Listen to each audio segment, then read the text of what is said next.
Before we begin the story, let us know where you're watching from by leaving a comment below. If you enjoy this video, don't forget to like and subscribe. Have a wonderful day. Enjoy the story, everyone. For years, Ethan Warwick had heard the same phrase from his father. A CEO needs stability, a prestigious wife, a family image, but Ethan always resisted. He knew Victor wasn't talking about love. He was talking about appearances, reputation, headlines. The Warwick Empire demanded a perfect front, but Ethan wasn't willing to put his own son's happiness on display for the press. Then one day, Ethan had a crazy idea: invite beautiful, sophisticated single women. All of them had flirted with him at some point. And Victor, his father, would certainly approve of them as ideal wives. As the guests toasted, Ethan watched everything with a sharp eye. Nothing went unnoticed. He had one thing on his mind. Who would genuinely be kind to his son? While Ethan scanned the scene like a casting director, Liam was putting on his own show. He was wearing a superhero cape made from a tablecloth and running through the garden, yelling, "Emergency! A melting ice cream needs rescuing." He jumped on decorative pillows, climbed chairs, and spied on the guests through toy binoculars, while the socialites tried to keep their balance and their dignity in high heels. "Hi, Liam. Would you like to have an elegant mother like me?" a blonde woman asked, smiling as wide as she could.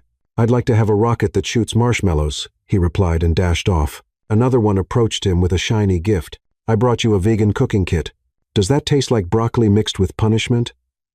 Later, he burst into the room riding an inflatable robot he dragged in from the garden, shouting, "This robot is now my battle horse." "Sir," a security guard yelled. "Everything's under control. I'm a trained commander," Liam shouted back. One socialite tried to pat his head and ended up with whipped cream on her dress. Oops. Surprise attack. Whipped cream leak. Ethan did his best to keep a straight face. On the outside, he raised his champagne glass. On the inside, he was fighting back laughter, but he kept watching. And none of those women showed any empathy. There were only faces of shock, disgust, or judgment. No one seemed to understand that Liam was just Liam, a whirlwind of creativity and chaos. At the back of the house, near the outdoor buffet kitchen, Clara was trying to save a rebellious pot. "Don't explode, don't explode." "Oh, great.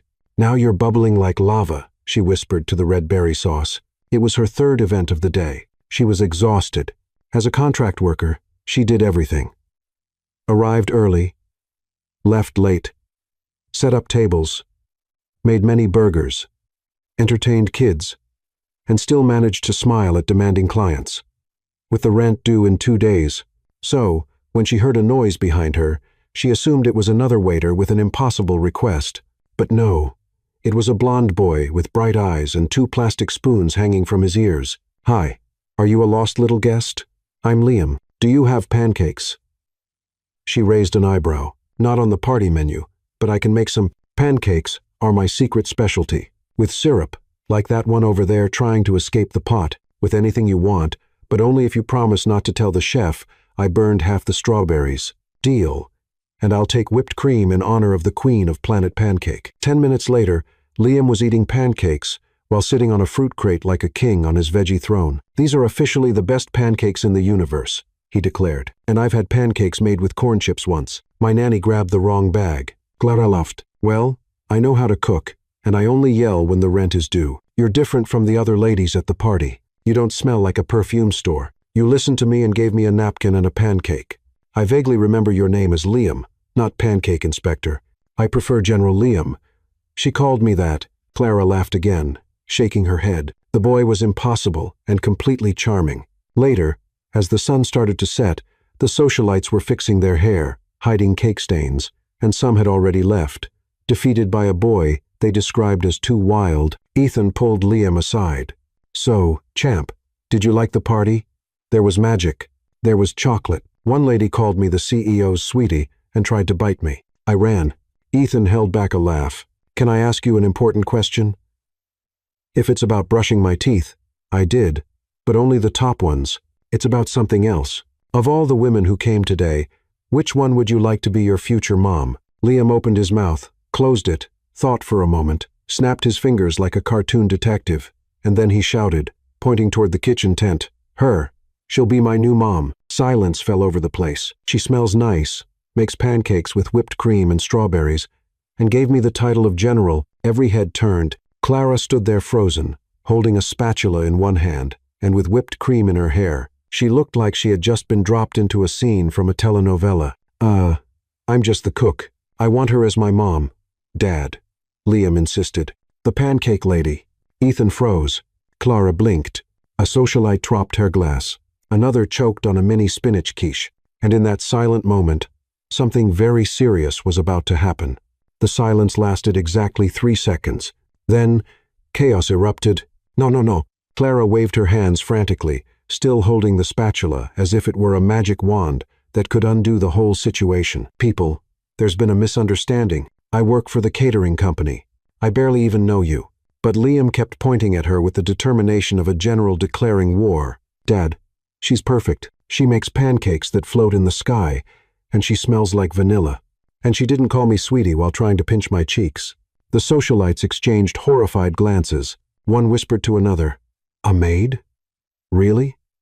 The kid is 6 and already has questionable taste." Ethan stood frozen, caught between social embarrassment and the tenderness of seeing his son so excited. He tried to speak, but was interrupted by a deep, authoritative voice. What is going on here? Victor Warwick appeared like a stern judge, wearing an immaculate suit and standing with military posture. His eyes scanned the scene, his grandson pointing at a woman covered in flour, the stunned guests, his son in shock. Grandpa Victor. Liam ran to him. I picked my new mom. It's her, the pancake queen. Victor followed his grandson's gaze and found Clara, who was trying to discreetly hide behind a tray of mini sandwiches. An employee? Victor's voice cut through the air like a blade. My grandson chose a maid. Sir, I can explain, Clara began. But Victor silenced her with an imperious gesture. There's nothing to explain, young lady. It's clear what happened here. He turned to Ethan with eyes blazing. You let one of the staff manipulate my grandson. Dad, please calm down. Ethan tried to intervene. Calm down? Victor's voice rose. This is the future heir of the Warwick family. He can't be influenced by just anyone who shows up with sweets. Clara felt her blood boil. She dropped the spatula onto the table with a sharp thud. Listen here, mister. Fancy suit. She planted her hands on her hips. I didn't manipulate anyone. I just did my job and was kind to a child. Something that apparently is rare around here. Shocked murmurs rippled through the guests. Victor's face turned red. How dare you speak to me like that? Do you know who you're talking to? To a rude man who judges people by their job. Clara didn't back down an inch. I work honestly. I pay my bills. And I don't need anyone's approval. You're just a what? Go ahead. A maid, an ordinary person, someone who doesn't wear designer clothes. Liam began to sob. The raised voices, the tension in the air, it was scaring him. You're fighting, he said through tears. I don't want you to fight. I just wanted. Ethan saw his son's tears, and something inside him broke. He stepped forward. Enough. His voice echoed across the garden. All of you, enough. The silence returned instantly. Liam is crying. The guests are embarrassed. And you two are acting like children. Ethan took a deep breath. Miss Clara, Miss Rivera, may I speak with you in private? Victor tried to protest. Ethan, you can't possibly be thinking, Dad. Please, 5 minutes. Ethan picked Liam up, who was still quietly crying, and motioned for Clara to follow him to a more secluded corner of the garden, away from curious eyes. When they reached a spot near an ornamental fountain, Ethan set Liam down and knelt to his son's level. Champ, Daddy needs to talk to Clara about something important. How about you go play in the treehouse for a few minutes? You're not going to fight anymore? We're not going to fight. He promise. Liam waved at Clara before running off, and she waved back, making him smile for the first time since the voices had risen. Ethan stood up and faced Clara for a moment. They studied each other in silence. I'm sorry for what happened back there, he began. My father can be intense. Intense is a polite word for prejudiced. Clara crossed her arms. You're right, and you've got the kind of backbone to stand up to him. Most people don't. I don't tolerate disrespect from anyone, no matter how many zeros they have in their bank account. Ethan almost smiled. Almost. Look, I know this is going to sound completely crazy, but... He hesitated, running a hand through his hair. My son has never reacted to anyone like this. He lost his mother at birth, and ever since, well, he's never really bonded with any mother figure. Clara waited quietly. What I'm about to ask is strange, I know. But would you consider coming to live at our house for 2 weeks? What? Let me explain. Ethan held up his hands. It's not what you're thinking. The idea is for you to gently help Liam understand that you can't be his mom, that you have your own life, your own plans. You want me to break a 6-year-old's heart? I want him to face the truth before he gets even more hurt. Ethan sighed. Look, I'd pay well, very well. 2 weeks, room and board included, and you'd walk away with enough to cover your expenses for several months. Clara stayed silent. Rent was overdue. The catering job was temporary. She was in desperate need of money. How much? Ethan named a figure that made Clara's eyes go wide. That's more than I make in 6 months. It's the price of my peace of mind and my son's happiness. Clara glanced at Liam, who was waving at her from the treehouse. I might say yes, she said slowly, but I have conditions. What are they? First, I sleep in the guest room with the door locked. Second, no romantic confusion, no weird looks, no misunderstandings. Third, I can leave any time I want, no questions asked. Agreed. Fourth, if your father disrespects me again, I'll give it right back to him, and you stay out of it. Ethan paused a moment. Agreed. Fifth, I cook for Liam whenever I feel like it. However I want. Pancakes included. That one's easy. And sixth, Clara looked him straight in the eye. When the 2 weeks are over, you don't try to make me stay. Don't use Liam to change my mind. When I say I'm leaving, that's it. Ethan extended his hand. Do we have a deal, Miss Rivera? Clara shook his hand, trying to ignore the strange tingling she felt from the touch. We have a deal, Mr. Band. Warwick. Across the garden, Victor watched the scene disapprovingly. The socialites whispered their theories, and Liam, from the treehouse, clapped like he just witnessed the show of a lifetime. What none of them knew was that handshake would change everything. Absolutely everything. The next morning, Clara stood in front of the Warwick mansion with a worn backpack on one shoulder and a suitcase that had definitely seen better days. She looked up, trying to count how many floors the building had. My God, is this a house or a shopping mall? The mansion looked like something out of a period film. Massive white columns, perfectly trimmed gardens, and a fountain that probably cost more than her entire apartment. 3 luxury cars were parked in the circular driveway, gleaming like jewels in the morning sun. A middle-aged man in a spotless suit and military posture opened the main door. You must be Miss Clara Rivera, he said in a polished British accent. I'm Reginald, the Warwick family's butler. Oh, hi. Wow. You're a real butler. Reginald raised one eyebrow almost imperceptibly. For 3 generations, miss. Allow me to take your luggage. He looked at Clara's suitcase, as if it might carry some kind of contagious disease. No need. I'll carry it myself. Clara smiled. It's not heavy. Just 2 outfits, and my flannel pajamas with taco print. Reginald clearly didn't know what to make of that. Inside, the mansion took Clara's breath away. The entry hall had a chandelier that looked like it belonged in a palace, sweeping staircases on both sides, and enormous portraits of stern-looking people from the past who seemed to disapprove of her presence. Wow, I bet even stomach growls echo in here. Pardon me, miss? Nothing? Nothing. It's very grand. Clara, Clara. Liam came running down the staircase, sliding down the railing like a little surfer. You came. You really came? He jumped into her arms, and she spun him around. Of course I did, General. A promise is a promise. Come on, come on. I'll show you your room.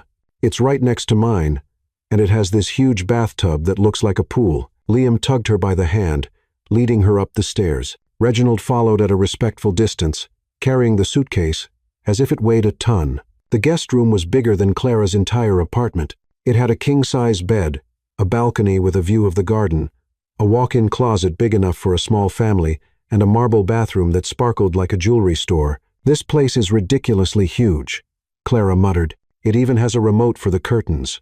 Liam demonstrated, opening and closing them dramatically, and the bathtub has jets like a spa. Miss, Reginald interrupted. Lunch will be served at 12:30. Mister, Ethan asked that you take some time to get familiar with the house. I will assist you. Once Reginald left, Clara flopped down on the massive bed. Liam, This is bigger than a soccer field. How do you not get lost? Oh, I get lost all the time. One time I spent 2 hours looking for the kitchen and ended up in Grandpa Victor's wine cellar. He was not happy. Clara laughed. How about giving me a tour? I'm officially a lost explorer. The tour was a hilarious disaster. Liam took her through hallways that felt like mazes, pointing out rooms with specific names: formal living room, informal living room, main library, secondary library, formal dining room, family dining room. You have 2 libraries? 3, actually. The third one is in Dad's office, but it's boring. Just business books and numbers. After half an hour, Clara was completely lost. Okay, little guide. Where's the kitchen again? This way. Liam pointed down a hallway identical to the other 20. They'd already passed. 10 minutes later, Clara found herself alone because Liam had run off chasing a cat that had appeared out of nowhere. She tried to find her way back to her room, but all the hallways looked the same. All right, smart house. Where's the kitchen? She asked aloud. To her surprise, a computerized female voice responded, I didn't understand your command. Please repeat. Clara jumped. What was that? Who spoke? I'm the house's virtual assistant. How may I help you? Can you take me to the kitchen? Follow the lights on the floor. Blue lights lit up on the floor, creating a path. Clara followed them, amazed. This is straight out of a sci-fi movie. The kitchen was a culinary dream. Huge central island, professional stove, 2 giant refrigerators, and appliances that looked like they came from a spaceship. Clara walked up to one of the fridges, looking for the handle. How do I open this? She ran her hand over the smooth surface. Suddenly, the fridge spoke. Access denied. User not recognized. What do you mean not recognized? I'm a person. Please register your fingerprint on the panel. What panel? I just want a glass of water. She started pressing random buttons. The fridge began flashing red lights and sounding an alarm. Warning. Unauthorized access attempt. Hey, calm down, crazy fridge. Reginald came running in, his face a mix of panic and resignation. Miss Rivera, what are you doing? Trying to get some water. This fridge has trust issues. Reginald typed in a code, and the fridge calmed down. The kitchen has security systems, miss. I'll set up your access later. Security systems on a fridge. What are you storing in there? Diamonds? At that moment, Ethan appeared in the kitchen doorway, dressed in a dark suit, wearing a serious expression. Reginald, what was that alarm? A minor misunderstanding with the house system. Sir. Ethan looked at Clara, who was clearly embarrassed, then quickly looked away. Miss Rivera, I hope you're settling in. Oh, yes. Your house is educational. I've learned that even the fridges here have PhDs in security. Ethan almost smiled. Almost. If you need anything, just ask Reginald. And he left the kitchen as if he couldn't get out fast enough. Later, after a formal lunch where Clara needed a tutorial on which fork to use for each course, she decided to take a relaxing bath. She found what she thought was the bathroom to her room, opened the door, and stepped in. Distracted, thinking about the hot tub, but when she looked up, she saw Ethan coming out of the shower, wearing only a towel around his waist. They both froze. Ethan had water dripping down his defined shoulders, wet hair slicked back, and a completely shocked expression. Clara was speechless, clearly letting her eyes wander where they shouldn't. She stammered. Ethan began. Wrong door, Clara shouted, covering her eyes with her hands, but leaving her fingers slightly open. Sorry, I didn't look. Okay, maybe just a little. But you're still looking, Ethan said, trying to stay composed, but clearly struggling not to laugh. I'm not, she protested, still peeking through her fingers. Your fingers are apart. Clara quickly closed her hands completely and bumped against the wall, trying to find the door. Where's the door? Why does this house have so many doors? A little to the left. Your left or my left? The left of someone facing. You do know you're spinning in circles, right? Clara finally found the doorknob and bolted out, slamming the door behind her. Outside, she leaned against the wall, breathing hard. Oh my God, he has. Focus. Clara, focus. On the other side of the door, Ethan was trying not to laugh too loudly. At the end of the hallway, Liam was watching everything with a mischievous smile. Dad, why is Clara as red as a tomato? Ethan appeared at the doorway, already dressed, but with damp hair. She got lost again. I'm going to make her a map. Liam ran off, excited about his new mission, leaving Ethan and Clara staring at each other with a mix of embarrassment and something neither of them wanted to admit. The first day at the mansion was turning out to be unforgettable. In the days that followed, Clara completely changed the Warwick Mansion's routine into something the family had never experienced before. Genuine fun. It all started that first morning when Liam showed up at her room at 7 a.m., still in pajamas and with his hair sticking up in every direction. "Clara, time for magic pancakes." "General Liam, it's 7 a.m. Even the birds are still sleeping." "The birds are lazy. I already brushed my teeth, washed my face, and fed my fish. Now I need pancakes to have superhero energy." Clara laughed and got up. In the kitchen, she taught Liam how to make pancakes, but not in the usual way. She had a special technique, tossing the batter into the air and catching it in the pan. "Is that even possible?" Liam asked, fascinated. "Of course, you just have to calculate the trajectory, gravity, and hope it doesn't stick to the ceiling. And if it sticks, then we become scientists and study space pancakes." On the third try, the pancake really did stick to the ceiling. Liam laughed so hard he almost fell off his chair. "Now we have a pet pancake," he shouted, pointing upward. Reginald appeared in the doorway, saw the pancake hanging there, let out a deep sigh, and walked away without saying a word. Through the glass door on the other side of the kitchen, Ethan watched the scene while sipping his coffee. There was something mesmerizing about the way Clara interacted with Liam. She didn't treat him like a fragile porcelain child. She treated him like a small but intelligent human being with valid opinions and ideas. That afternoon, Clara found out Liam had never had a real bubble bath. "What do you mean never?" she asked, shocked. "The nanny always said, 'Bubbles make a mess, and boys don't need frills.' That nanny didn't know the joys of life. We're going to make an epic bubble bath." She filled Liam's tub with warm water and poured in so much soap that the bubbles rose to the edge. Liam stepped in and stared in amazement. "It looks like a cloud," he said, blowing foam into the air. "And look." Clara grabbed a straw. "You can make giant bubbles." They spent an hour building foam castles, soap boats, and Liam even learned to make a fake beard with bubbles. Imitating Grandpa Victor, Ethan passed by the hallway and heard the laughter coming from the bathroom. He stopped to listen. It had been a long time since he'd heard his son laugh like that. Free, spontaneous, genuinely happy. At dinner, Clara invented the funny voices game. Everyone had to tell how their day went while imitating a different character. Liam chose to be a robot. Ethan resisted at first, but ended up doing a cowboy impression.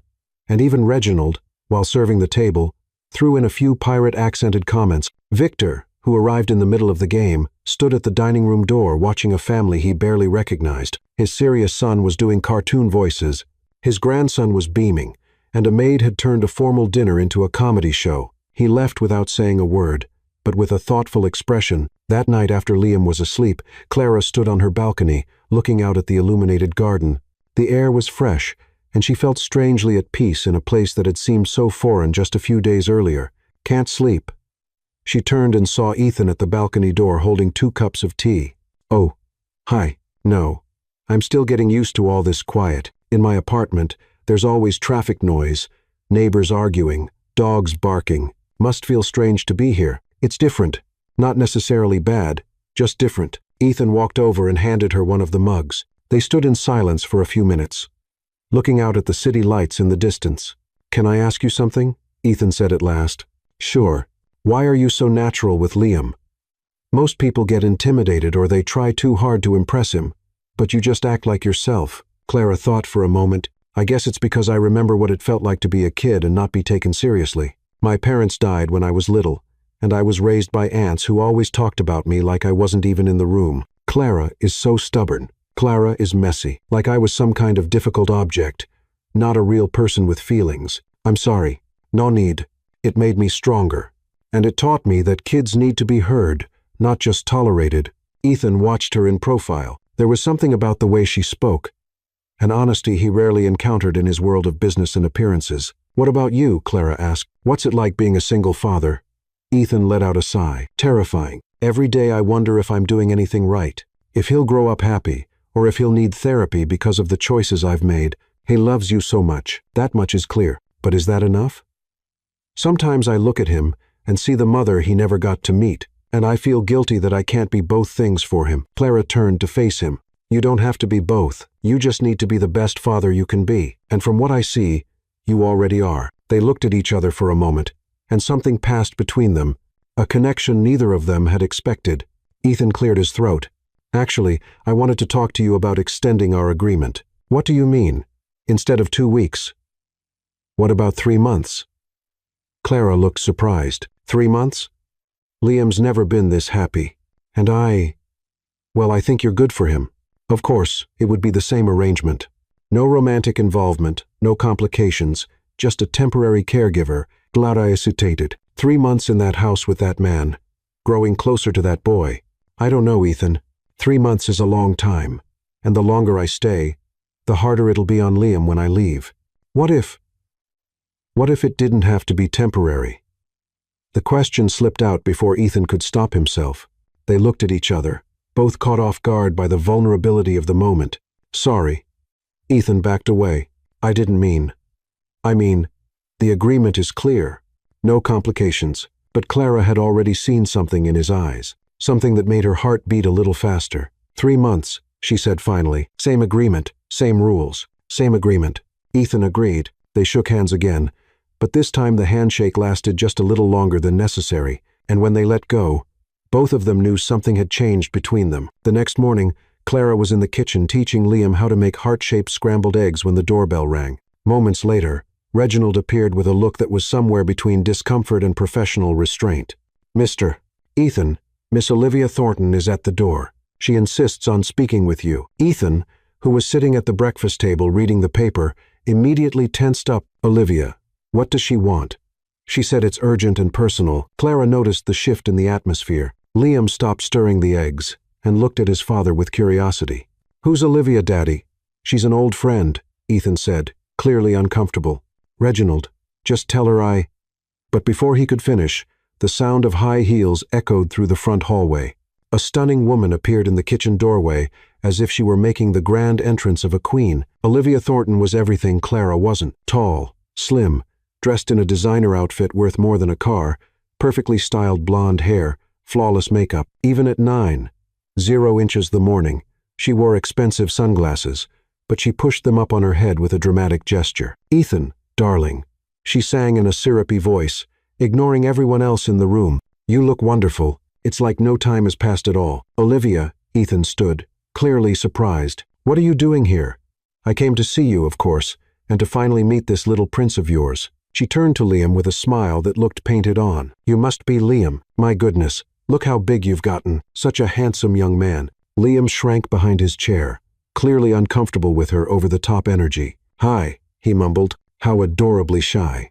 Olivia stepped closer and reached out to touch his hair, but Liam pulled away. "I'm Olivia, a very special friend of your daddy's." Clara watched the whole scene with growing irritation. There was something about the woman's tone that felt completely fake, like an actress in a badly rehearsed play. "Ethan, can we talk in private?" Olivia asked, finally noticing Clara. "And who's this?"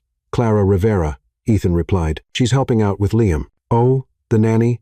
Olivia said with a condescending smile. "How cute. Would you mind giving us a moment, dear?" Clara felt her blood boil. But before she could say anything, Liam spoke up. "She's not a nanny. She's my almost mom, and she makes pancakes that fly." Olivia let out a light, forced laugh. "What an imagination. Ethan, we really do need to talk." Reluctantly, Ethan followed Olivia into the living room, leaving Clara and Liam in the kitchen. Through the slightly open door, they could hear bits of the conversation. "Ethan, I made a terrible mistake." Olivia's voice was full of drama. "These past 6 months without you made me realize how much I love you." "Olivia, we broke up for a reason." I know, but I've changed, darling. I've grown. And now I see how much you need a partner who matches your world, someone who understands your responsibilities." Clara rolled her eyes and whispered to Liam, "Does she have a degree in theater?" Liam giggled quietly. In the other room, Olivia continued her rehearsed monologue. "And Liam, he needs a refined mother figure. Someone who can prepare him for the sophisticated world he's growing into. Just imagine the events we could host. The social connections. She's talking about me like I'm a decorating project," Liam whispered to Clara. In the days that followed, Olivia showed up at the mansion every single day. Always flawless. Always bringing expensive gifts for Liam. Always going on about what a wonderful mother she would be in front of Ethan. She was the picture of perfection, She played with Liam, praised his drawings, suggested educational and cultural activities, but as soon as Ethan left the room, the mask dropped. On the second day, Liam was playing with his toy cars in the living room when Olivia walked in, talking on the phone. "Yes, darling. I'm at Ethan's house. No, I haven't managed to get rid of the little maid yet. The boy? He's polite enough. Nothing a good military school can't fix." Liam pretended to be focused on his toys, but he heard every word. On the third day, things got worse. Liam came in from the garden after playing with Reginald, his sneakers slightly dusty. "Stop right there," Olivia shouted, making Liam jump. "What kind of manners are those? Coming into the room with filthy shoes." "I'm sorry. I just wanted to." "I don't want to hear it. Go wash those feet right now, and next time think before acting like some street kid." Liam's eyes welled up with tears, and he ran out. A few minutes later, when Ethan came back from a phone call, Olivia was arranging the pillows on the couch with an angelic expression. "Where's Liam?" Ethan asked. "Oh, he went to change clothes. Such a smart boy. Already learning social etiquette." That evening, Liam found Clara in the kitchen making dinner. He was unusually quiet, and she noticed right away. "What's going on, General? Tough day on the battlefield?" Liam climbed up onto a stool beside her and let out a deep sigh. "Clara, can I tell you a secret?" "Always. We're pancake partners, remember? Olivia yelled at me today, loudly. She said I was. She used a mean word." Clara stopped slicing onions. "What happened?" "I came into the living room with dirty shoes. I didn't mean to. I just wanted to show Dad the drawing I made in the garden, but she yelled that I was rude and said I looked like a street kid." Clara froze, knife midair. "She said that? And when Dad came back, she acted like nothing happened. She smiled and said I was smart. But it wasn't a real smile, Clara. It didn't reach her eyes." Clara knelt down to his level. "You're right about the smile. Real people smile with their whole face. Do you think Dad's going to marry her?" "I don't know, sweetheart, but I do know this. No one deserves to be treated like that." "What should I do?"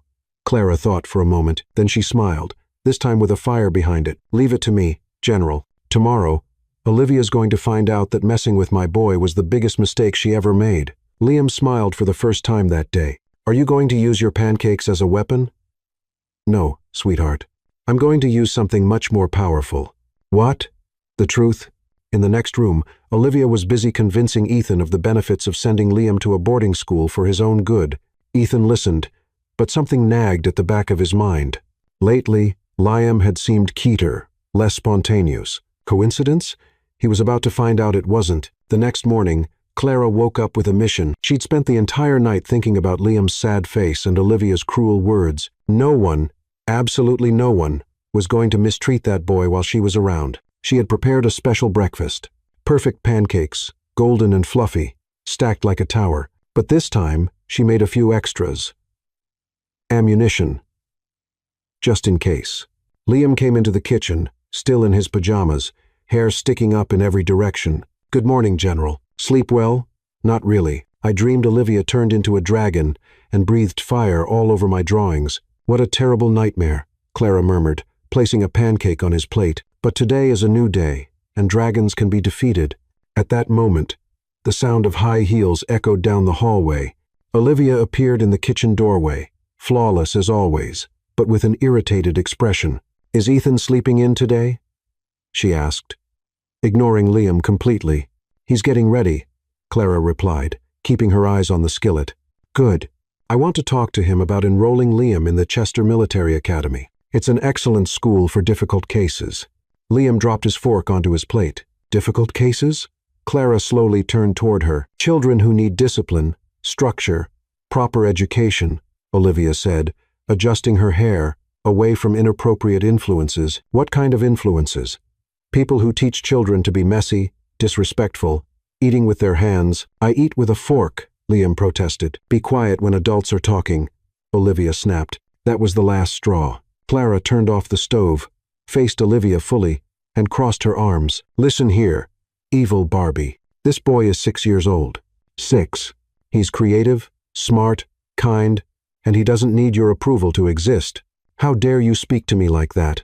I graduated from Harvard. And I graduated from the University of Real Life, where they teach you that children deserve respect. You're just a temporary employee. You have no right to comment on his education, and you're just a desperate ex-girlfriend trying to snag a rich husband. Olivia's face turned red with rage. At least I have class. I don't walk around barefoot in the house. I don't cook like a peasant, and I don't teach children to be wild. I'd rather be a peasant with a heart than a socialite without a soul. You're nothing but a what? Go ahead, say it. An intruder, an opportunist trying to seduce Ethan for his money. Clara's anger boiled over. She grabbed a pancake from the stack, aimed, and threw it straight at Olivia's face. Splat! The pancake stuck perfectly to Olivia's flawlessly made-up forehead, slid down her face, and landed on her designer dress. Absolute silence. Liam's eyes went wide, his mouth dropped open, and then he burst out laughing. Olivia screamed like a banshee. "Oh, my face! My dress! You threw food at me!" "Technically, it was an artisanal pancake," Clara said, trying to keep her composure. "Ethan! Ethan! Come here right now!" Her screams echoed through the entire mansion. Ethan came running into the kitchen, still adjusting his tie, followed by Reginald, who looked as if he had seen a ghost. "What's going on here?" Ethan asked, out of breath. Then he saw it. Olivia with pancake batter on her face, Clara holding another pancake like a weapon, and Liam trying to hide behind the kitchen counter. Ethan opened his mouth, closed it, tried to process the scene. His lips twitched, and he had to bite the inside of his cheek to keep from laughing. "She assaulted me," Olivia screamed, pointing at Clara, "with food. This woman attacked me." "Miss Rivera," Ethan said, trying to sound serious, "would you care to explain why there's pancake batter on Olivia's face?" "She called your son a difficult case and said he needs to go to military school," Clara replied, still holding the pancake. "And she called me an opportunist. That doesn't justify culinary violence. It was emotional self-defense." "Fire this woman!" Olivia shrieked. At that moment, Liam stepped out from behind the counter. "Dad," he shouted, "Olivia is mean. She yelled at me yesterday and said, I look like a street kid. And today she said, I'm a difficult case. Clara was just defending me." Ethan turned to Olivia, who was trying to pull bits of pancake out of her hair. "You yelled at my son? I was just educating him." "Educating him by calling him a difficult case?" "Ethan, darling, you don't understand. I only want what's best for him. The best, or what's most convenient for you." Olivia realized she was losing minor PP. "So, you're really going to believe a maid and a child over me?" "I'm going to believe my son," Ethan said firmly. Olivia wiped the rest of the pancake from her face with pure venom in her expression. "Fine, Ethan, you've made your choice. When this woman ruins your life and your son's, don't come running to me." She stormed out of the kitchen, her heels striking the floor like gunshots. Moments later, the sound of the front door slamming echoed through the mansion. Ethan looked at Clara, who was still holding the pancake. "You can put the weapon down, soldier." Clara placed the pancake back on the plate, clearly embarrassed. "Sorry, I lost my temper." "Dad, you're not going to make Clara leave, are you?" Liam asked, worried. Ethan looked at his son, then at Clara, and finally smiled. "No, champ. I think Clara was just doing her job." "What job?" "Protecting you." Later that afternoon, Clara was in the kitchen making cookies when she accidentally touched the edge of the hot baking tray. "Ow!" she cried, quickly pulling her hand back. Ethan, who was walking past in the hallway, heard the shout and rushed into the kitchen. "What happened?" "It's nothing. Just a silly little burn," Clara said, waving her hand in the air. "Let me see." "There's no need." Clara, let me see." She held out her hand reluctantly. Ethan examined the burn carefully, his fingers gently touching her skin. "It's not serious, but it needs a bandage," he said, heading to the first aid kit. Clara stood still, watching him look for the supplies. There was something intimate about the moment. His genuine concern. Ethan returned with ointment and a small bandage. Carefully, he applied the ointment to the burn. His fingers were surprisingly gentle for such large hands. "Does it hurt?" he asked as he placed the bandage. "No, thank you." They were standing very close. Clara could smell his cologne, see the details in his brown eyes. Ethan finished with the bandage, but didn't let go of her hand right away. "Clara, What a touching scene." They pulled apart quickly. Victor was standing at the kitchen doorway, his expression ice cold. "Dad," Ethan began, "don't say a word, son. I can see exactly what's going on here." Victor walked in, glaring at Clara with disdain. "First you corrupt my grandson, then you attack a family guest, and now you're seducing my son.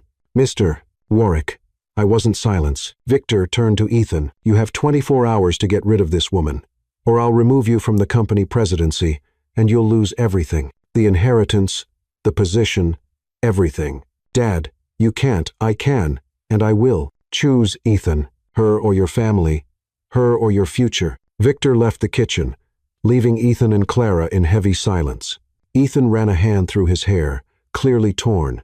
Clara, There's no need to say anything, she interrupted. I understand. But when their eyes met, both of them knew things had gotten far more complicated than just a simple contract. After Victor left, the silence between them felt heavier. Clara's hand was still bandaged, but now the burn felt like the least of her problems. Clara was the first to speak. Ethan, listen. She began, meeting his gaze. If you need to let me go, I completely understand. Clara, no, let me finish. She raised her good hand. I don't want you to suffer because of me. Your company, your inheritance, your position. Those things are too important to risk over a stubborn employee who throws pancakes at ex-girlfriends. Ethan almost smiled at that last part. But the seriousness of the situation kept him grounded. You're not just an employee, Clara, and you're not stubborn. He paused, searching for the right words. You're someone who genuinely cares about my son. It's true. I care deeply about Liam, Clara admitted, her voice softening. That boy stole my heart from the very first day. He's special, Ethan. Smart, funny, loving. He deserves all the happiness in the world. Ethan leaned against the kitchen counter, as if the weight of the conversation was physical. You know, Clara, you're the first person who truly sees Liam for who he is. Not as the Warwick heir, not as a project to be shaped, just Liam. Simply Liam. That's how it should be. He's a child, not a status symbol. Ethan was quiet for a moment, staring out the kitchen window at the garden where Liam sometimes played. Can I tell you something I've never told anyone? Clara nodded, sensing this was something very personal. Liam's mother, her name was Emily. We got married young, probably too young. It was a convenient marriage. Our families knew each other. It was a good business alliance. Clara felt a small ache in her chest but said nothing. But Emily was a good person, kind, well-mannered, everything expected of a CEO's wife. When we found out she was pregnant, we were happy. Or at least we tried to be. Ethan paused, clearly struggling with the memory. The delivery was complicated. There were complications the doctors didn't foresee. Emily died just a few hours after Liam was born. Ethan, I'm so sorry. I blamed myself for a long time. If we had gone to another hospital, if I had pushed for more tests, he shook his head. But the worst came after. Liam grew up without a mother, and I never knew how to fill that space. Clara stepped a little closer, instinctively, wanting to comfort him. You did the best you could. Ethan looked at her. Over the years, I dated women my father approved of, women who were suitable to be a stepmother to the Warwick heir. And what happened? Liam never liked any of them. He was polite because I taught him to be, but he never connected. He never smiled the way he smiles at you. He never ran to hug any of them like he does with you every morning. Clara felt her eyes fill with tears. They all saw Liam as either a problem or a stepping stone to get to me. You're the first one who sees him as a child who deserves unconditional love. Because that's exactly what he is, Ethan. That's exactly what he is. And that's why. Ethan stepped closer, his voice deepening. Liam needs you. He needs a woman in his life who truly cares about him, who loves him for who he is, not for what he represents. Ethan, so don't worry about my father. Clara, you're staying. I want you close to Liam. He paused, looking directly into her eyes. And I want you close to me too. The words slipped out before he could stop them. They looked at each other, both caught off guard by the raw honesty of the moment. Ethan stepped back, clearly realizing he'd said more than he intended. I mean to help with Liam, of course, as his caregiver, just like we agreed, but Clara had seen something in his eyes, something that had nothing to do with professional agreements. Of course, she said gently. To help with Liam. They looked at each other for a few more seconds, an unspoken tension filling the space between them until Ethan cleared his throat. Well, I need to make a few calls. Business matters, and I need to finish these cookies before they burn. Ethan left the kitchen but paused at the door. Clara? Yes? Thank you for everything you've done for Liam and for just being you. That night, Ethan had trouble falling asleep, and when he finally did, His dreams were full of images of Clara laughing with Liam, singing in the kitchen, flipping pancakes onto the ceiling, gently tending to the burn on his hand, just as he'd once tended to hers. In the dream, they were in the mansion's garden, but it felt warmer somehow, more like a home. Liam was running between them, laughing joyfully, and Clara wore a simple white dress, laughing as she chased after him. Ethan walked toward them, and when Clara turned to look at him, her eyes shone with something he'd long ago stopped looking for. Love. Real love. Ethan woke up smiling, something he hadn't done in years. For a moment, he stayed in bed, trying to hold on to the dream before it faded away. A soft knock on the door brought him back to reality. "Dad, can I come in?" "Of course, champ." Liam stepped into the room, still in his pajamas, his hair messy from sleep. He jumped onto the bed next to his dad. "You were smiling in your sleep," Liam said. "Did you have a good dream?" Ethan sat up and pulled his son closer. "Maybe." "Why aren't you sleeping?" "I was thinking," Liam said with the seriousness of someone much older. "Dad, are you going to ask Clara to marry you?" The question caught Ethan completely off guard. "Liam, it's complicated." "Why is it complicated? You like her, she likes you. I like both of you. Sounds simple to me." Ethan smiled at the logic only a child could offer. "Grown-up things are a bit more complicated than that, champ. But you do like her, don't you?"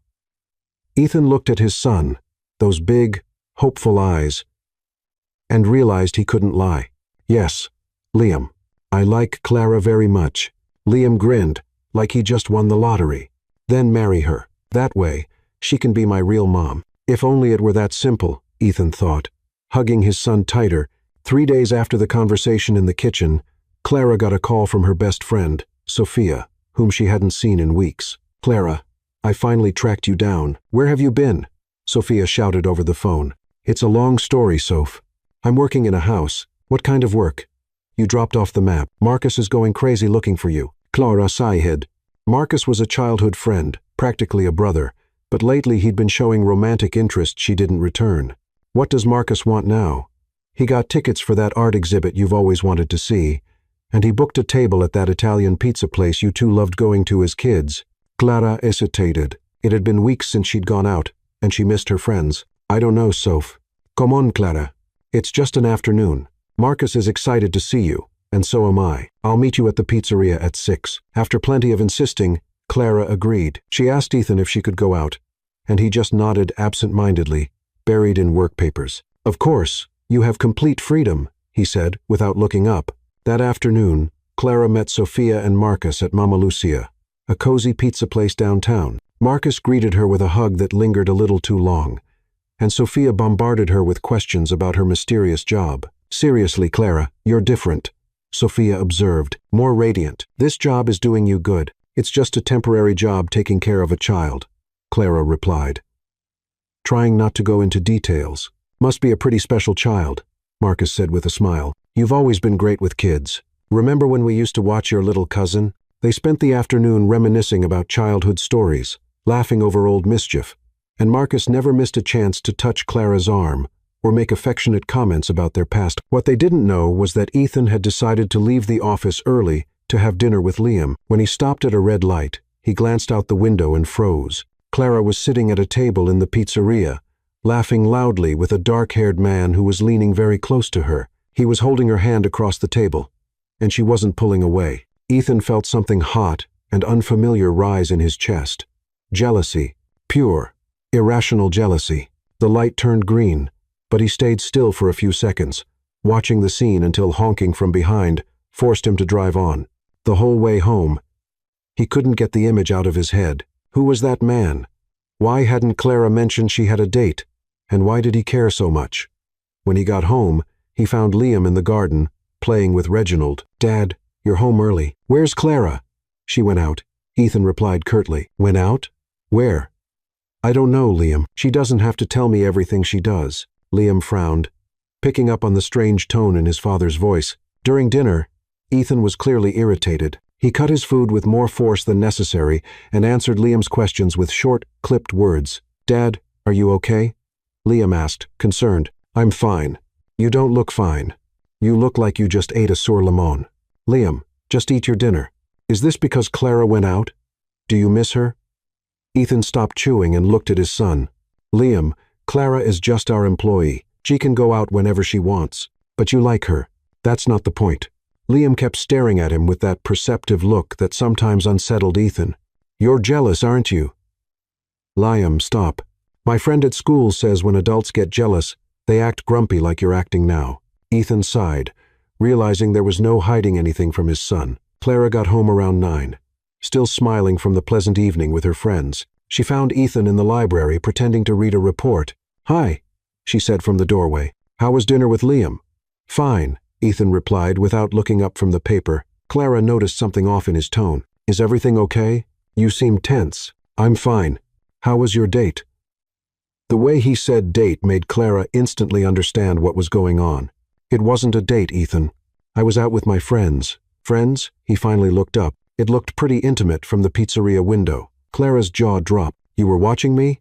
I was driving by and saw you. Hard not to notice when someone's holding your hand across the table. Marcus is my childhood friend. Practically a brother. Didn't look very brotherly. Clara felt her irritation rising.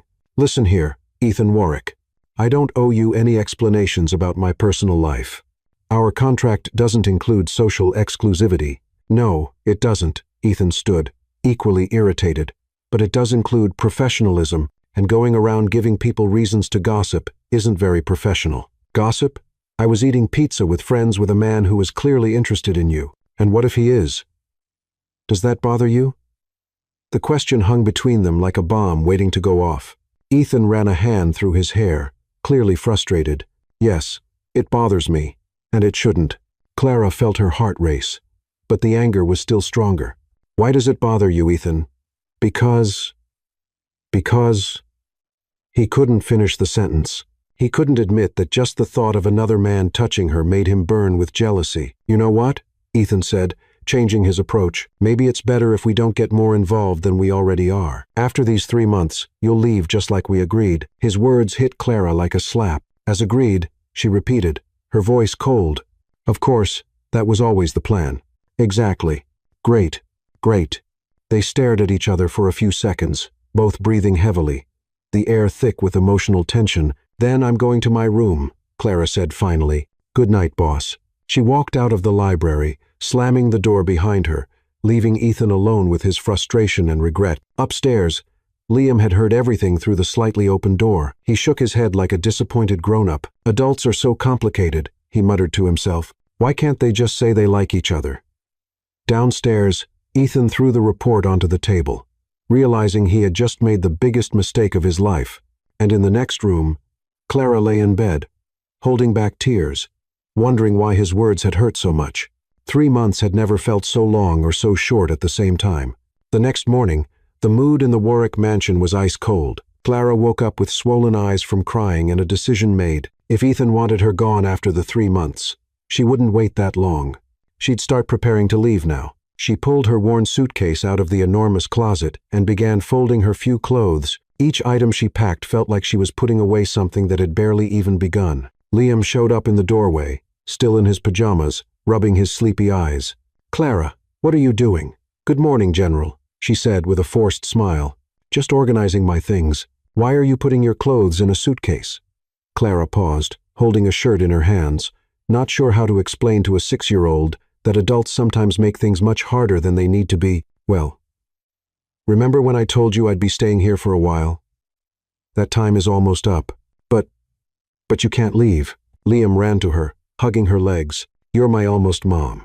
Liam, sweetie, Clara knelt down to his level. You're the most special boy I've ever met. But I always knew I'd have to leave one day. Why don't you like me anymore?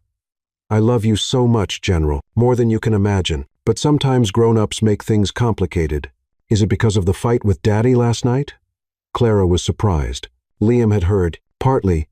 Yes, but... You can apologize. Reginald and I had a fight yesterday because he said I couldn't wear socks on my head.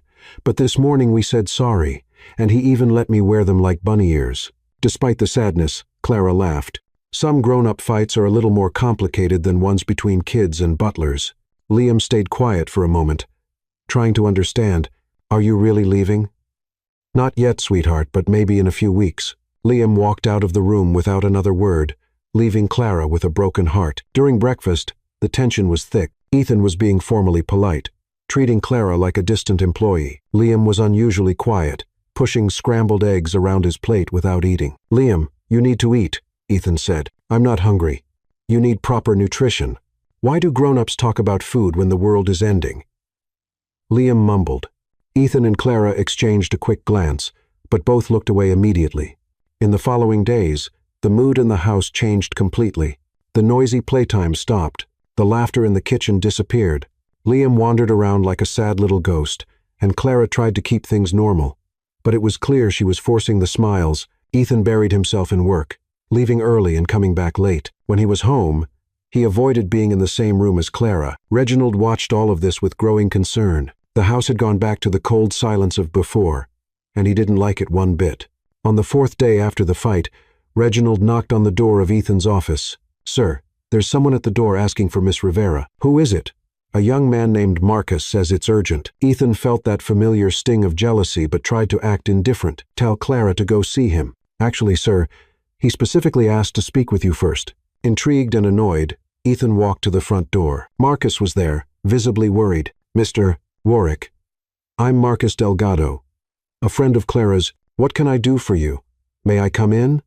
"It's about Clara, and it's important." Reluctantly, Ethan led him to the living room. "Is Clara okay?" Marcus asked right away. "She's been calling me every day this week, crying, saying she needs to find a new job as soon as possible." Ethan felt a sharp pain in his chest. "She's adjusting to some changes." "Changes?" Marcus leaned forward. "Mr. Warwick, Clara turned down an amazing job offer last week. A family in Boston offered her a live-in position, taking care of their 3 kids, great pay, her own place, full benefits." Ethan froze. She turned it down completely. She said she couldn't leave Liam, that she made a promise to a child, and she doesn't break promises to children. The words hit Ethan like punches. She really said that? Word for word. And now she's frantically looking for any job anywhere, like she's about to be kicked out of here. What's going on? Did she do something wrong? Ethan ran a hand through his hair, feeling the full weight of his mistake. "No, she didn't do anything wrong. I'm the one who made a mistake. Mr.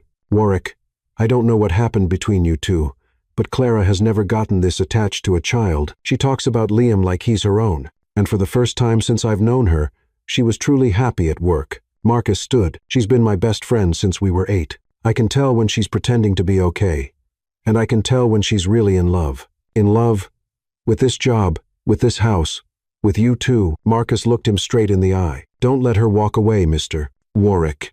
You'll both regret it." After Marcus left, Ethan sat alone in the room, trying to process everything he'd just heard. Clara had turned down a better job to stay with Liam. She was looking for work now because she thought he wanted her gone. He'd been a complete fool. Ethan rushed up the stairs, determined to make things right, and found Reginald standing outside Liam's room, looking panicked. "Sir, young Liam, he's not in his room." "What do you mean he's not?" "I searched the whole house. I found this on his bed." Reginald handed him a note written in Liam's messy handwriting. "Dad, if Mommy Clara leaves, I'm going with her. She needs someone to take care of her, too. I packed my superhero shirt and the leftover pancakes from breakfast. We'll be a family somewhere else. P.S. Reginald can keep my goldfish. P.S. 2. Don't be mad at Mommy Clara. It's my fault. General Liam." Ethan felt the world crash down around him. "Clara!" he yelled, running down the hall. She appeared instantly from her room. "What happened?" Liam ran away. Ethan held out the note, his hands shaking. Clara read it quickly, her face going pale. "Oh my God, Liam," she whispered. "He thinks I'm leaving him. Where could he have gone?" "I don't know." "Wait," she thought for a second. "The park. The one I took him to on the second day. He said it was the happiest place in the world. Let's go." Ethan grabbed the car keys. As they ran to the car, Clara kept blaming herself out loud. "I should have explained better. I should have talked to him. He's just a little boy." "Clara." Ethan stopped before getting in the car. "This isn't your fault. It's mine. I messed everything up." They looked at each other for a long moment, all anger and confusion forgotten in the urgency of finding Liam. "We'll find him," Clara said firmly. "We will," Ethan agreed. And for the first time in days, they were on the same side again. For Liam, Ethan drove through the streets of Chicago like it was a high-speed chase. Clara sat in the passenger seat, gripping Liam's note, eyes scanning every corner. There, turn right, she shouted, pointing toward the entrance of Millennium Park. Ethan slammed the brakes, and they jumped out of the car before it had even stopped moving. The park was busy. Families enjoying the sunny afternoon. Kids running, dogs barking, people having picnics. Where do we start? Ethan asked, clearly panicked. The playground. He loved the slides, Clara said, already taking off. They searched every slide, every bench, every tree in the playground. Nothing. Clara was about to lose hope when Ethan shouted, "Clara, over there!" He pointed to a quieter area near the lake. There was Liam, sitting on a checkered blanket he'd clearly grabbed from the mansion's picnic storage. In front of him was a small makeshift table, an upside-down cardboard box, and on it a row of pancakes wrapped in foil. There was a hand-painted sign nailed to a branch. Special pancakes. $1 each. To help my mom. Oh my goodness, Clara murmured, torn between relief and the urge to laugh and cry at the same time. They walked over slowly. Liam was busy arranging his pancakes when an elderly woman stopped in front of his stand. "Hello, dear. Are you selling pancakes?" "Yes, ma'am." Liam replied with the seriousness of a seasoned businessman. "These are handmade pancakes made by the best cook in the world. $1 each. And the money is to help pay my mom's rent when she has to leave." The woman looked confused. "Your mom is leaving? She's going to be kicked out because she had an argument with my dad. But it's not her fault. Grown-ups are complicated. She was just defending my honor when a mean woman called me a difficult case." "Oh my goodness." The woman put a hand over her heart. "What a situation. How old are you, dear?" 6, but I have business experience. My grandpa talks about profit and investment at dinner all the time." At that moment, a middle-aged man joined the small crowd gathering around Liam. "Kid, do your parents know you're here?" "My dad is very busy being a CEO and getting mad at people who don't deserve it. But don't worry, sir. I'm very responsible. I brought water, snacks, and even a map of the park I drew myself." He proudly showed a crayon-covered piece of paper. "And if I can't sell all the pancakes today," Liam continued, "I'll be back tomorrow." Entrepreneurship requires persistence. Ethan and Clara exchanged a look somewhere between amused and panicked. "Where did he get that word from?" Ethan whispered. "Probably from you," Clara replied, trying not to laugh. A teenage girl walked up to the stand. "Can I try a pancake?" "Of course, but I have to warn you. You'll want to buy them all after you taste one. My mom has magical powers in the kitchen." The girl took a bite, and her eyes widened. "Wow, this is delicious." "I know," Liam said modestly. "My mom taught me secret recipes she learned from culinary angels." "Culinary angels?" The girl laughed. "It's a long story. It involves pancakes stuck to the ceiling and talking refrigerators." More people began to gather, drawn in by the combination of delicious pancakes and the most adorable salesman they'd ever seen. A man bought 3 pancakes and handed Liam $5. "Keep the change, champ." "Thank you, sir. Every dollar counts to help my mom stay at home." A woman with 2 small children approached. "What a sweet story. How many pancakes do you have?" 13. "But I can take reservations for tomorrow if they sell out. My mom taught me how to manage inventory." Ethan couldn't hold back anymore. He and Clara walked up to Liam's business. "General Liam," Clara said gently. Liam looked up, torn between relief and fear of being in trouble. "Mom, Clara." "Dad, did you come to buy pancakes? They're only $1 each, but I'll give you a family discount." "Liam." Ethan knelt down to his son's height. "You had us very worried." "Sorry, Dad, but I had to start my business to help Mama Clara. She needs money for when she leaves." "Honey." Clara knelt down, too. "Who said I was leaving? I heard you two arguing, and you were packing your bag, and Dad said that after the 3 months, you'd go like you agreed." The people nearby started realizing they were witnessing a family drama and quietly stepped back, though some kept watching from a distance. "Liam." Ethan took a deep breath. "Dad made a very big mistake. I said things I shouldn't have said.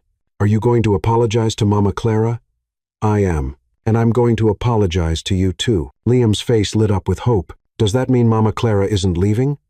Ethan looked at Clara, whose eyes were brimming with tears. "That depends on her, champ. Dad was really foolish and might have hurt her feelings." "Mama Clara," Liam turned to her. "Will you forgive Dad? He gets a little crazy sometimes, but he's good. And he smiles when you're around, even when he thinks no one's looking." Clara wiped her tears and smiled. "Of course I forgive him, General. We all make mistakes sometimes. So, you'll stay? Clara looked at Ethan, searching his eyes for an answer. If your dad wants me to stay, I do. I really do, Ethan said immediately. Liam squealed with joy and threw himself into both their arms at once, knocking over the cardboard table and sending pancakes tumbling onto the blanket. Now we're a real family, he declared. Ethan wrapped his arms around them, feeling something settle into place in his chest. Maybe it's time to stop pretending, he murmured, looking at Clara over Liam's head. Stop pretending what?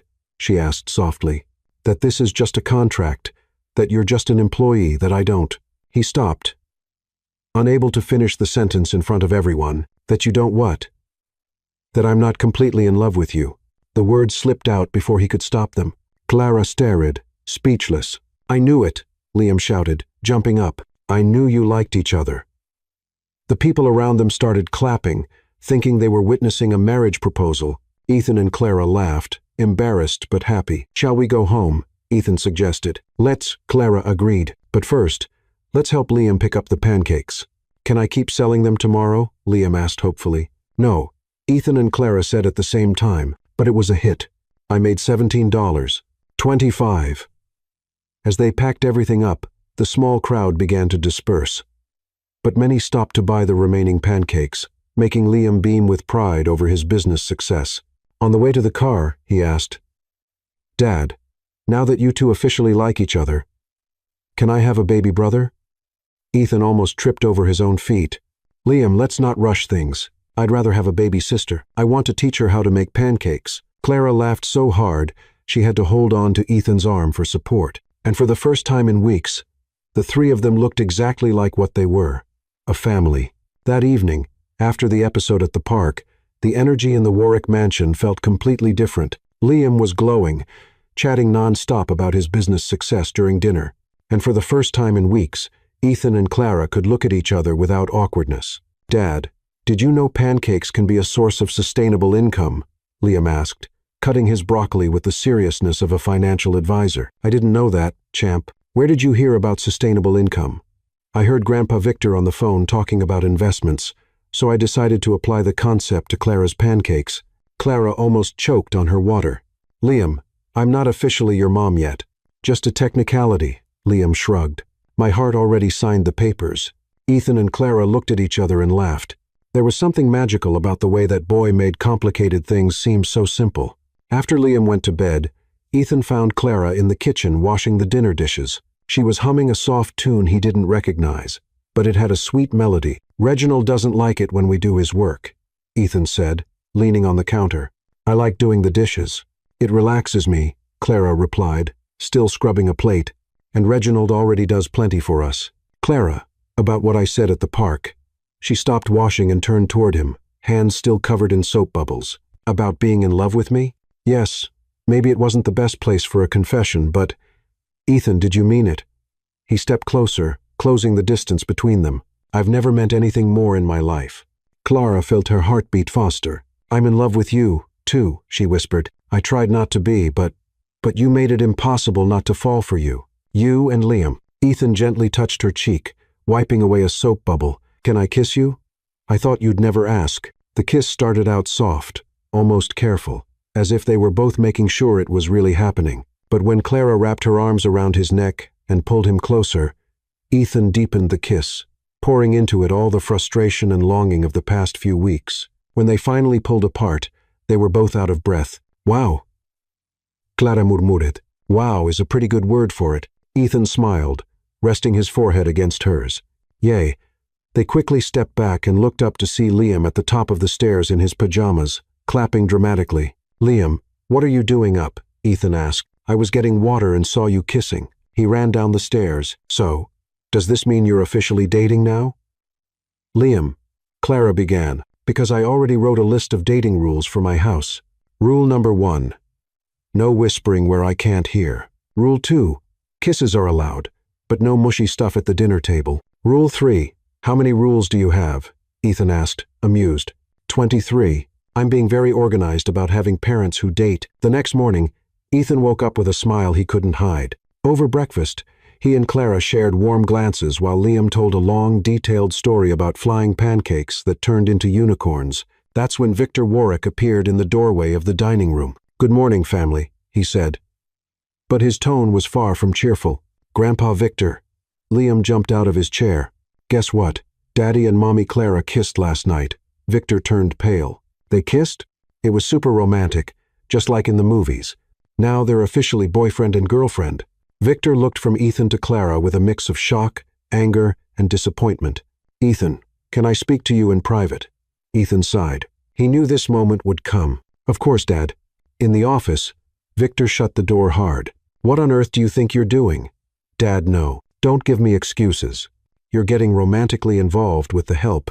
This is a scandal waiting to happen. Clara is not just the help. She's an opportunist who used your son to get close to you. Watch what you say about her," Ethan said, his voice turning firm. "Ethan, have you lost your mind? Think about the company.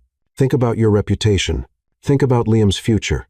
"I am thinking about Liam's future, and for the first time, I see a future where he's truly happy." "Happiness doesn't pay the bills, Ethan.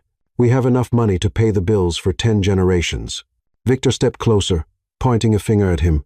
"If you marry that woman, I'll follow through on my promise. I'll remove you from the company. I'll cut off your inheritance. You'll be left with nothing." Ethan was silent for a moment, letting the words settle. "All right," he said finally. "What do you mean?" "All right. If that's your decision, I accept it. I'll give up the inheritance, the company, everything." Victor stared at him, stunned. "You're bluffing." "I'm not. Clara is worth more than any amount of money, and Liam deserves a mom who loves him unconditionally." "Ethan, you can't be serious." "I'm very serious, Dad. And if you can't accept that, maybe it's best we take some time apart." Victor stood frozen, clearly not expecting this response. He had always controlled his son with financial threat. You really love her?" "More than I ever thought I could love anyone." Victor sighed deeply and sat down in an armchair, as if he'd aged 10 years in 10 minutes. 3 generations of Warwicks married for convenience. "I thought you'd follow the tradition. Maybe it's time to start a new one built on real love. She really makes you happy. She makes me feel whole, Dad. For the first time in my life." Victor didn't say anything for a long time. Then he got up and walked out. A few days later, Ethan made the biggest decision of his life. He had a plan, and he needed Liam's help to make it happen. On Saturday morning, he woke his son up early. "General Liam, I need your help on a special mission." "What kind of mission?" Liam asked, immediately curious. "I'm going to ask Mommy Clara to marry me. And it has to be special." Liam jumped out of bed like he'd been struck by lightning. "Really? You're going to propose with a ring and everything?" "With a ring and everything, but I want to do it her way, with pancakes." An hour later, Ethan and Liam were in the kitchen preparing the surprise. Ethan made perfect pancakes while Liam worked on the special strawberry syrup. "Are you sure you can write the letters right?" Ethan asked, nervous. "Dad, I'm basically a syrup artist. Trust me." When Clara came down for breakfast, she found Ethan and Liam standing side by side in the kitchen, grinning like a couple of troublemakers. "What are you two up to?" "Nothing much," Ethan said, trying to sound casual. "We just made you some special pancakes." He placed the plate in front of her. The pancakes were perfectly stacked, and on top, written in crooked but readable letters with strawberry syrup, it said, "Will you marry me?" Clara was speechless, looking from the plate to Ethan, who was now kneeling beside the table with a small velvet box in his hand. "Clara Rivera," he said, his voice slightly shaking. "Will you marry me and officially become Liam's mom?" "Say yes, say yes," Liam shouted, jumping up and down beside them. Clara had tears in her eyes, laughing and crying at the same time. "Yes," she whispered. "Yes, I will." Liam burst into celebration. Ethan slid the ring onto her finger, and Reginald appeared in the kitchen doorway, smiling quietly. "Congratulations, future Warwick family," he said. "I'll go prepare the champagne." "Reginald," Liam ran to him, "can you be my honorary grandpa at the wedding?" "It would be an honor, young sir." And in that moment, surrounded by pancakes, strawberry syrup, and so much love, everyone knew they had finally found exactly where they belonged. 3 months later, the Warwick mansion was unrecognizable. Instead of its usual formal, cold decor, the garden was filled with colorful string lights, yellow and white balloons, and rustic wooden tables. The air smelled of homemade food and pure happiness. Clara had insisted on planning her own wedding, and the result was a celebration that blended elegance with simplicity, sophistication with warmth, just like her. "Miss Clara," Reginald appeared at her side. Impeccable in his tuxedo, the guests are arriving, and I can say everything is perfect. Thank you, Reginald. Are you sure the pancakes are staying warm? The pancake station is running flawlessly. And I must admit, having a personalized pancake table at the wedding was a brilliant idea. Clara smiled. She had insisted on setting up a station where guests could make their own pancakes with a variety of toppings. After all, pancakes were a key part of their love story. In the guest room that had become her temporary home, Clara was getting ready with the help of Sophia, her maid of honor. I still can't believe my best friend is marrying a millionaire, Sophia said, adjusting Clara's simple yet elegant veil, and that this millionaire fell in love with you because of pancakes. Life's strange like that. Clara laughed, looking at herself in the mirror. The dress was simple but perfect, a vintage white lace gown she'd found in a thrift store and had tailored. Soph, do you think I'm doing the right thing? Clara Rivera, I've known you for 20 years. I've never seen you as happy as you've been these past few months. Of course, you're doing the right thing. On the other side of the mansion, Ethan was in his room with Marcus, who had somehow ended up as his best man, something no one would have predicted. Nervous? Marcus asked, straightening Ethan's tie. Terrified, Ethan admitted. What if I'm not a good husband to her? What if I can't make her happy? Ethan, did you see her smile when you proposed? That woman truly loves you, and more importantly, you've already been a family for months. Today is just making it official. At that moment, Liam came in wearing a tiny tuxedo and carrying a ring pillow. Dad, I'm ready for my special mission, he announced, striking a superhero pose. How are you feeling, General? Ethan asked, kneeling to his son's level. Like today is the best day of my life. I'm going to have a real mom. And she promised, we'll make pancakes every Sunday forever. In the garden, the guests were finding their seats. It was an unusual mix. Sharp, dressed business people sitting next to Clara's humble friends. Socialites sharing tables with employees from the old catering company where she had worked. Somehow, it worked perfectly. Victor sat in the front row, watching everything with a thoughtful expression. Next to him, Reginald held the place of honor as Liam's honorary grandpa. The music began, not the traditional wedding march, but an acoustic version of At Last by Etta James, which Clara had chosen because she said that's exactly how she felt, as if she had finally found her place in the world. Liam came out first, walking solemnly with the ring pillow, but halfway down the aisle, he couldn't resist breaking into a little dance, drawing laughter from the guests. That's my son, Ethan murmured, smiling. Then Clara appeared, walking down the aisle alone. She had insisted she didn't need anyone to give her away because she was giving herself by choice. She was radiant, smiling through tears of joy. When she reached the simple flower-covered pergola that served as the altar, Ethan whispered, "You look beautiful. You don't look too bad yourself," she replied with a wink. The officiant, a pastor friend of Clara's, began the ceremony with a warm smile. "We are here today to celebrate not just the union of Ethan and Clara, but the official formation of a family that, truth be told, has already existed for months." Liam waved to the guests from his place of honor. After the traditional vows, Ethan asked to speak. "Clara," he began, his voice thick with emotion, "6 months ago, I thought I knew what family meant. I thought love was something you planned, organized, and fit into schedules and expectations." He glanced at Liam, then back at her. "Then you came into our lives with your pancakes, your laughter, your unique way of seeing the world, and everything changed. You taught me that family isn't about perfection or appearances. It's about choosing every single day to love someone exactly as they are. You taught me that Liam didn't need to be shaped or fixed. He just needed to be loved. And you taught me that I deserved that kind of unconditional love, too." Clara was openly crying now. "I promise to love you on all your pancake on the ceiling days, through every argument with smart fridges, and in every moment when you protect our family like a lioness. I promise to be the husband you deserve and the father Liam needs." When it was Clara's turn, she wiped her tears and smiled. "Ethan, when I was a child, my grandmother used to say that true love is when someone sees you at your worst and still chooses to stay. You saw me throw pancakes at your ex-girlfriend and still asked me to marry you." The guests laughed. "But seriously," she went on, "you and Liam gave me something I thought I'd never have. A family. A place where I can be completely myself, pancake mishaps and all. I promise to love both of you every day of my life. I promise to make pancakes whenever you need comfort. I promise to stand up to anyone who dares hurt you. And I promise that our home will always be filled with laughter, even on the hard days." When the pastor said, "You may kiss the bride," Ethan and Clara kissed while Liam shouted, "Now I have the best mom and dad in the world." The crowd burst into laughter and applause. That's when Victor stood up from his seat. Everyone fell silent, waiting to see what he'd do. He walked over to the newlyweds, stopped in front of Clara, and to everyone's surprise, smiled. "Clara," he said, "I owe you an apology." "Mr. Warwick, no, please, let me speak. I spent months judging you for all the wrong reasons. I was so caught up in appearances that I couldn't see what really mattered. You brought joy back into this family." He looked at Ethan and Liam, both beaming with happiness. "I haven't seen my son this happy in years. And my grandson? Well, I've never seen him as whole as he is now." Victor held out his hand to Clara. "Will you forgive me for being a stubborn old man?" Instead of shaking his hand, Clara hugged him. "Of course I forgive you. We're family now." Liam, unable to hold back any longer, shouted, "Family hug time," and he dove into the arms of the three adults, who laughed and embraced him in return.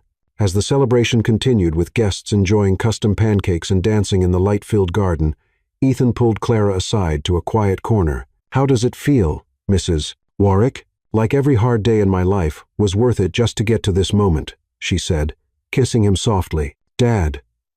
Mom."